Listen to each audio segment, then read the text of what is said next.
اپنی نظر اور شرمگاہ کی حفاظت کریں۔ اس دور کا سب سے بڑا فتنہ یہ ہے کہ نگاہیں پاک نہیں رہی، نگاہیں غلیظ اور گندی ہو گئی، شرمگاہوں میں وہ تقدس نہیں رہا۔ حضور علیہ السلام نے ارشاد فرمایا، من زنا زنیا بہی ولو بہی تانے دارہ، جس شخص نے زنا کیا یہ عمل اس کے گھر بھی لوٹے گا، اگرچہ اونچی اونچی دیواریں کیوں نہیں کر لیتا۔ یہ مکافات عمل ہے۔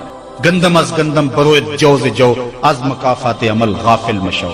گندم بو گے تو گندم کاٹو گے، جو بو گے تو جو۔ نظر کو تقدس دو، نظر کو پاکیزگی۔ حضرت لقمان حکیم کہتے ہیں کہ میں کئی نبیوں سے ملا ہوں، کئی نبیوں سے ملاقات کی، اور میں ان سے 2-2 4-4 باتیں جمع کی، اور ان ساری باتوں کو میں نے جمع کر کے 100 باتیں جمع کی، اور ان کا پھر میں نے خلاصہ تیار کیا ہے۔ ان میں 8 باتیں الگ کی ہیں۔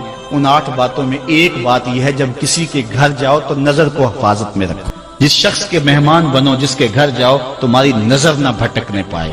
نظر اگر غیر محرم کو شہوت سے دیکھتی ہے، حدیث میں آتا ہے کل قیامت کے دن جہنم کی آگ سے بھر دی، وہ سخت رسوا ہوگا۔ آج میڈیا کی آوارگی اور انٹرنیٹ پہ جو کچھ ہو رہا ہے، ٹیلی ویژن اور سینما جو بدتمیزی پھیلا رہے ہیں، اور موبائل پیکج جس طرح بے حیائی کو فروغ ہو رہا ہے، ہم اس کے خلاف پوری قوت کے ساتھ بند باندھیں۔ اپنی اولادوں کے ہاتھوں سے ناول چھین لو، ان کے ہاتھوں سے جو ہے وہ فلمیں چھین لو، ان کی خلوتوں پہ نظر رکھو، ان کی حفاظت کرو۔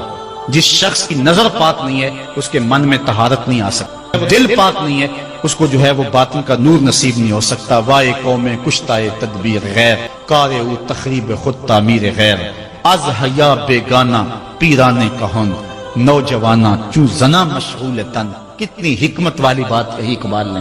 وہ اپنے دور کا دکھڑا سناتا ہے، جس دور سے ہم گزر رہے ہیں اب تو عجیب حال ہو گئے۔ اقبال کہتا ہے یہ جو میرا دور ہے، جوان تو جوان رہے، بوڑھوں کی نظروں میں حیا نہیں رہا۔ از حیا بیگانہ پیرانے، بوڑھے لوگوں کی آنکھوں میں بھی اقبال کہتا ہے حیا نہیں رہا۔ نوجوانہ چوں زنا مشغول تن، اور نوجوان عورتوں کی طرح اپنے تن کے ساتھ لگے ہوئے ہیں، اپنے تن کو سنوارنے میں ہر وقت کنگھی پٹی میں لگے ہوئے ہیں۔ یہ مردوں کا کام نہیں ہوتا، یہ دلیروں اور بہادروں کا کام نہیں ہوتا، یہ عورتوں کے وظیفے ہیں۔ در دل شاں آرزوہا بے ثبات، مردہ زائن از بطون امہات۔ ان کے دلوں میں آرزویں کوئی اور ہی ہیں، اور ماؤں کے پیٹوں سے مردہ جنم لے رہے ہیں۔ دخترانے او بزلف خود اسیر، شوخ چشموں خود نماؤ خود دگیر۔ اور قوم کی بیٹیاں اپنی زلف کی خود قیدی ہو چکی ہیں، اور ہر وقت جو ہے وہ اپنے آپ کو آئینے میں دیکھتی رہتی ہیں۔ ساختہ پرداختہ دل باختہ، ابروان مثل دو تیغے آختہ۔ وہ جو گھر کی رونق تھی، جو آبرو اور حیا کا دوسرا نام تھا، آج وہ دل پھینک قسم کی ہو گئی ہے۔ آہ قوم میں دل سے حق پرداختہ، مرد و مرگے خیش را نہ شناختہ۔ اقبال کہتا ہے ہائے قوم کہ جو مر گئی اور اسے ابھی تک پتہ ہی نہیں چلا کہ میں مر چکی ہوں، اور جینے کا سامان نہیں کرتی۔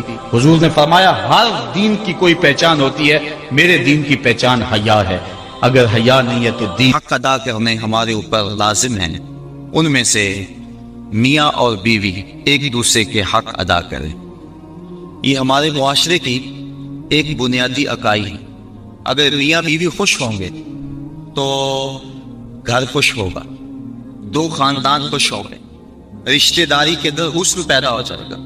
لیکن اگر میاں اور بیوی کے باہم تعلق ٹھیک نہیں ہوں گے تو گھر برباد ہو جائے گا، اولاد کی تربیت خراب ہو جائے گی، دو خاندان برباد ہو جائیں گے، رشتہ داری کا تعلق کمزور ہو جائے گا۔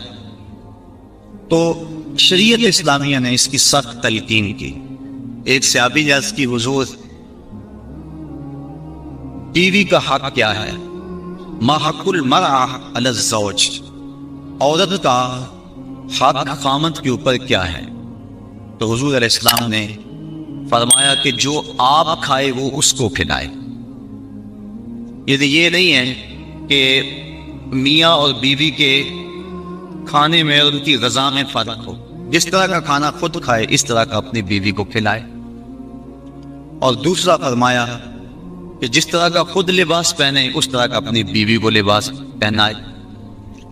تیسرا حق حضور علیہ السلام نے یہ بیان فرمایا کہ تو اس کے چہرے پہ نہ مارے، گھر میں سو شکر رنجی ہو جاتی ہے، بلا یضرب الوجہ، چہرے پہ نہ مارے۔